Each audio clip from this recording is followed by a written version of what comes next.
Kibunda. I'm in 8th grade, and I'm a member of Kappa League. Today I'm here with Mr. Hudson, and I have two questions for him. Why is voting important, and how voting can change the landscape of the future generations? Well, I'd like to shape my answer from two perspectives. The first is from a historical perspective, and the second is what the impact of our current election will be potentially in the future. I think that will address the issues that you said. From a historical perspective, there were 3 amendments that affect voter rights within the United States. And before those 3 amendments, voting was focused on whether you were white and you had property at a particular dollar value. And that was the system prior to the Civil War. And after the Civil War in 1865, there was the 15th Amendment passed. The 15th Amendment is what gave us black men the right to vote. Subsequent to the 15th Amendment, there was a 20th Amendment that gave women the right to vote. And then subsequent to that, there was a 26th Amendment that gave 18-year-olds the right to vote. Now, I would ask you and the rest of you, how many of you are 16 years of age or older? How many of you, the 3 of you, are you registered to vote in the state of Maryland? No. Did you know you could? I think I am. How do you think it? You either are or you aren't. In DC, I am. Say again? In DC, we did it at school. Okay, great. What about the 2 of you? No. You can register in the state of Maryland to vote. You can't vote in the current election that's coming up, which is for the president, because you got to be 18 years old. That particular amendment was the 26th Amendment that was passed, or at least ratified, in 1971. And the reason for that was that during the war in Vietnam, we were sending young men who were 18 years old and they couldn't vote. And the question became, why can I go and fight this war, potentially give up my life, and I don't have a say in what my government will and won't do? And consequently, in 1971, the 26th Amendment was ratified. So, the point that I'm trying to get to is you have to understand that over time, the amendments, the 3 amendments that sit here in the Constitution, gave us this right, whether we are black males, female, and they finally eliminated the requirement about having to own property. So all you have to do now is be a person who is a citizen of the United States, 18 years or more. You can vote in the presidential election. Some states will allow you to vote on various governmental offices within that particular government at the age of 16. That's why Maryland will allow you to register.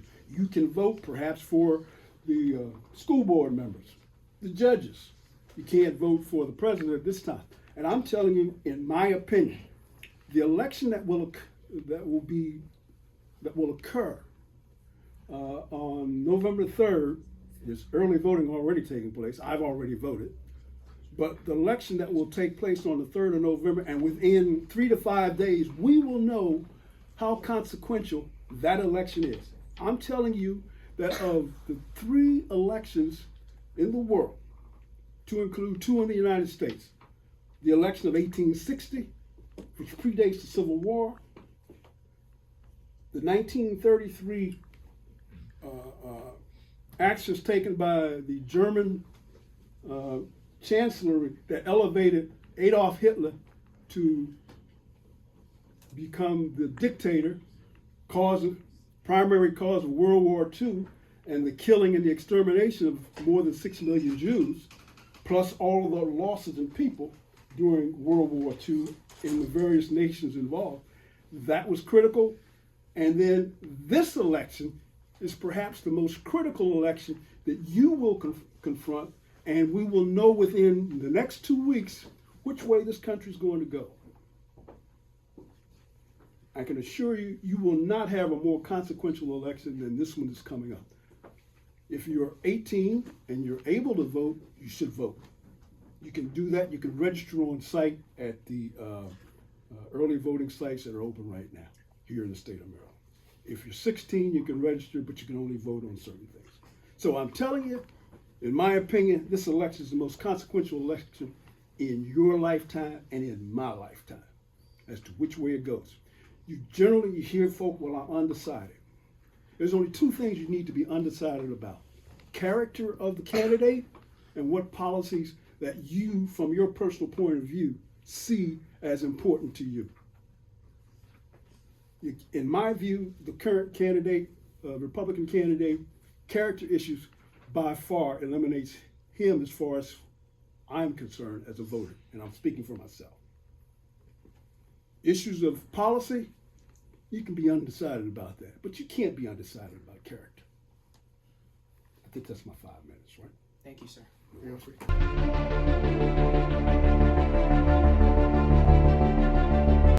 Hello everyone, my name is Makai Lefkovich, and I am part of the Kappa League Silver Spring Alumni Chapter, and today I'm here with... Arnold Jackson. Okay, how you doing, Mr. Jackson? I'm fine, how are you? That's good to know. I'm alright. Today, I want to ask you some questions. One, I want to know why you believe voting is important, and how can voting change the landscape of the future generations? Got those two good questions, and I'll take them in order. I think voting is important because if you look at the society we live in, you hear a lot about disproportionate wealth.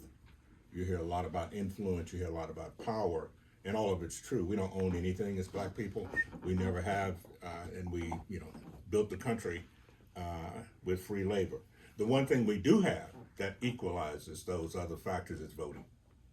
And voting is the one thing that each of us has that's equal to what anybody else has. And Jeff Bezos forced the Washington Post yesterday to not endorse anybody. The editor of the Los Angeles Times did the same thing.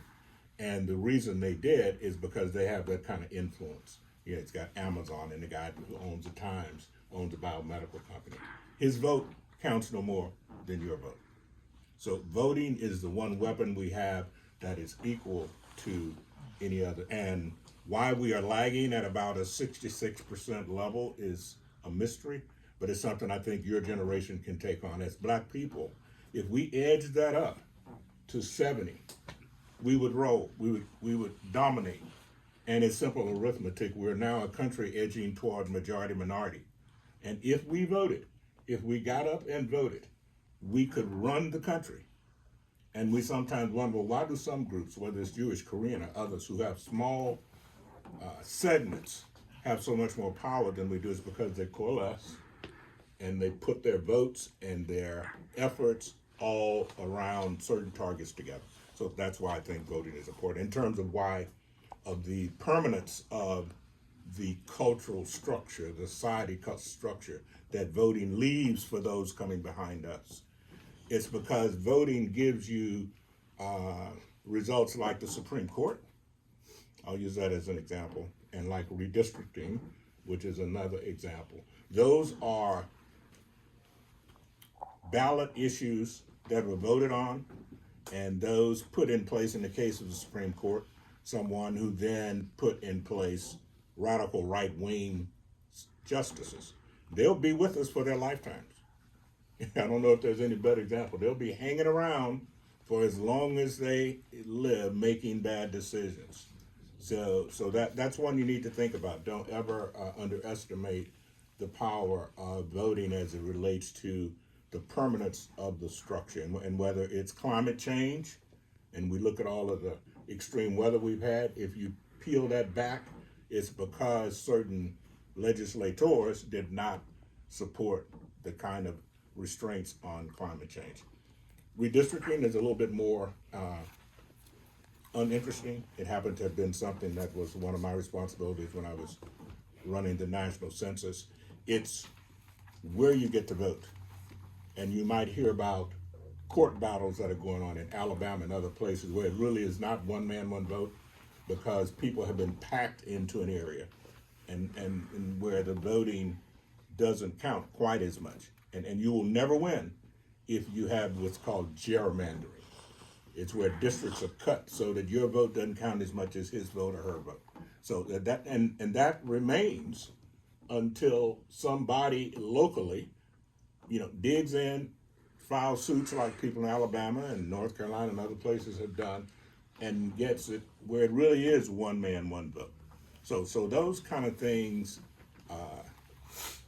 remain. Now, on the good side, in terms of things that remain from voting, you guys are too young, but there was a slim one vote margin that allowed us to have Obamacare, which has stayed with us. And I think the count is 45, 50 million or so people have Obamacare. There was a one vote margin in the Senate by John McCain that prevented the right wingers from shutting down what Barack Obama wanted to do. Now, here we are, 12, 16 years later, and we have Obamacare, and we have a number of other public support kinds of initiatives that a lot of people depend on, whether it's Social Security or Medicare, Medicaid, those kind of things that a lot of people depend on for their life, get passed at the level of the Congress, and once they're passed, they remain until some other Congress repeals them. And hopefully, in many cases, that won't happen. So that's just an example, a couple examples of the permanence of the results of voting. And in terms of the power of voting, I think that's pretty obvious that that's the one weapon we have. And even last year, and I'll close on this, even last year, after all of the laws and amendments that Brother Hudson mentioned, the Voting Rights Act was up again because there were restrictions on what states could do to make it harder to vote. And as the country and the legislature swung right, those restrictions were being lifted. And unfortunately, the John Lewis Voting Rights Bill never got passed. And that was to ensure that some of the shenanigans going on right now with people having to bring double IDs and other kinds of nonsense to prove that they are citizens to this, that, and the other.